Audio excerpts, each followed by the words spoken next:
Today, Bungie invites you to squish your own horn. This is CheckPoint.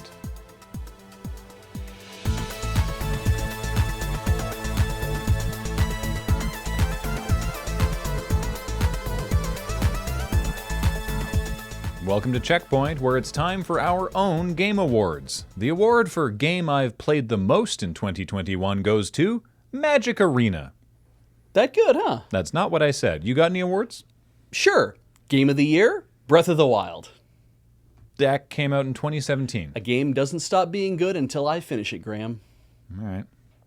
Mere hours before recording today, the ABK Workers Alliance have announced their intention to formally strike, following 2 days of walkouts and the creation of a quickly growing strike fund as they take further steps towards unionization. Sources behind this desk have called it inconsiderate of them to announce this so close to our scheduled recording, as it doesn't allow us proper time to write up a full story. We will be sending them a strongly worded letter with a list of reasonable demands, which they will then ignore for months on end. At least that's what Activision did to them, so I assume that's how it works. Final Fantasy XIV has announced that 1 million new players have joined the game ahead of the launch of its new expansion, Endwalker. But really, it's just because everyone's too excited about the newest landmark feature of Final Fantasy XIV, eating virtual pizza.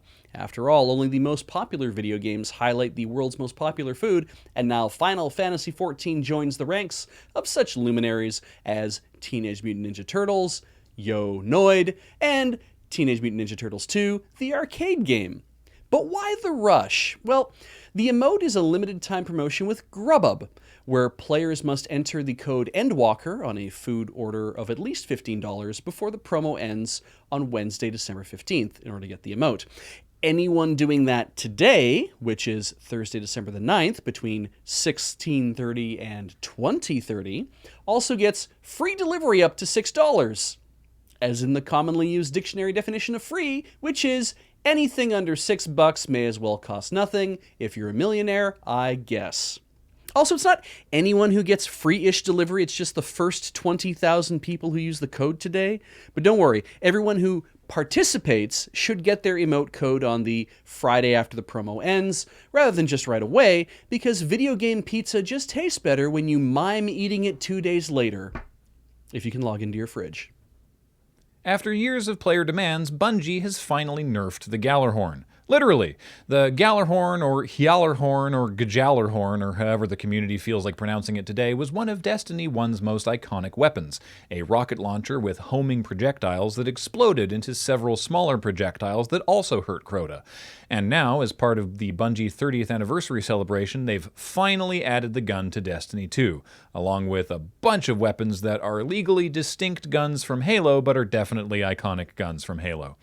Anyway, if you complete the game's new dungeon, you get the in-game rocket launcher, which also allows you to pre-order the Nerf version, which is 1-to-1 scale, comes with a unique Nerf round that fires those several smaller projectiles, and will maybe release in a year's time? Because players have until August 1st, 2022 to qualify to pre-order, meaning you'll be lucky to get yours before whatever we're mired in next fall, judging by how things are going currently, the crypto wars. Razer has crafted a new piece of kit that all you sexy gamers need, a heatsink fan combo that sticks to your iPhone with magnets. Also, it does the hot blinky blink with the R's and the B's to attract the G's, and by G's I mean girls, but maybe also gangsters, because this shit is fly as fuck. I'm never writing anything like that ever again. At least until I'm done this story. Razer did the impossible and shoved a Peltier cooler in this thing, so while normally I wouldn't give a damn about this trinkety garbage, I gotta give props to the #1 boss who discovered this effect, Jean-Charles Athanase Peltier. That's right, it's our man from Ham, and you'll definitely want to go ham on some new, sweet smartphone games without suffering a single thermal event. Just suffering the fools that think they can step to your cool Skilla and ice-cold Chilla. The Razer Phone Cooler Chroma. Will it also make your balls bigger? Yes, you will have gigantic balls!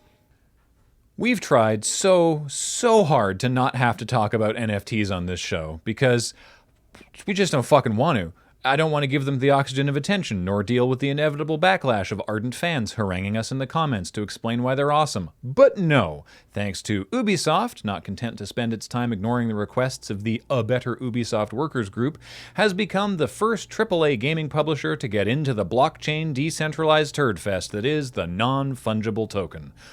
Or did they? Because I'm not going to bury the lead here. Ubisoft Quartz, as they are calling the service, and the NFTs they offer, branded as digits, are so stupid that even the NFT fanboys should be against them.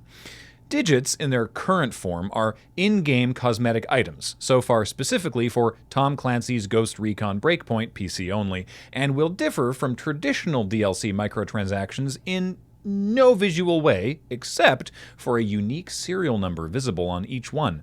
But Ubisoft promises that unlike traditional microtransaction cosmetics, you'll be able to sell your unique digit of wolf-enhanced pants to another player, and the digit will even keep track of who previously owned that specific one. Which, brief aside, literally who gives a shit, but I digress.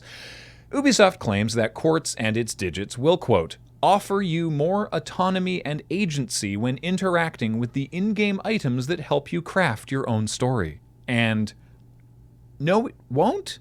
These aren't decentralized. They're all based on Ubisoft's platform. And I don't just mean that they're only usable in a video game Ubisoft is publishing. I mean they're tied to your Ubisoft account. To even buy one, you have to be in one of 9 countries, be 18, have a valid Ubisoft account, own the game, be level 5 in the game, and you can't be banned from either the game or at the Ubisoft account level or from Quartz. Yeah, you can just be banned from the whole system, which is not how these are supposed to work, even though the way they're supposed to work is also stupid. Section 5.4 of the license agreement says you can't modify the visual representation of your digit in any way, nor can you use it in any media, sell interests in it, or, in fact, benefit from it commercially in any way, just like a real NFT, because remember, an NFT isn't a thing, it's just a receipt saying that you own a thing. And what happens if the place that manages that receipt goes ass up? Not Ubisoft's problem. Section 7.3 makes it excruciatingly clear that the Tezos blockchain Ubisoft is using is new technology that could fail. And if it does, Ubisoft has zero liability. Heck, they won't even refund or cancel transactions as it is. And the terms of service even say, hey, this blockchain might get hacked. At least if this was being handled by an internal Ubisoft database, they might feel obliged to provide some kind of consumer protection. But no, it's out of their hands. How about that? But hey, you can sell it to someone else on a third-party marketplace.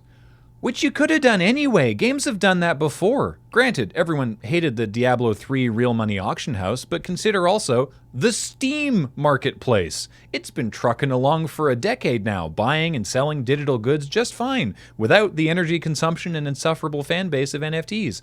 Plus, you're only allowed to use 2 specific marketplaces where both they and Ubisoft will charge you a fee every time you buy or sell one of these things. So you're generating more passive income for Ubisoft by trading ownership of receipts for polygons.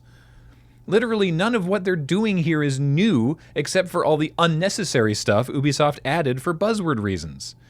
NFTs as they currently exist are a scam and a waste of money and energy, but these Ubisoft things don't even do all of the things NFTs do, so technically, we still haven't talked about NFTs on CheckPoint, only something equally as useless.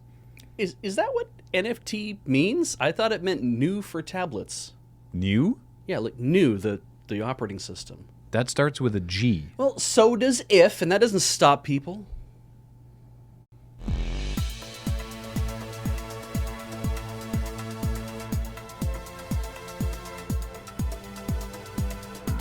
Coming up, the latest fighter announced for Nickelodeon All-Star Brawl is well-known action powerhouse Garfield the Cat.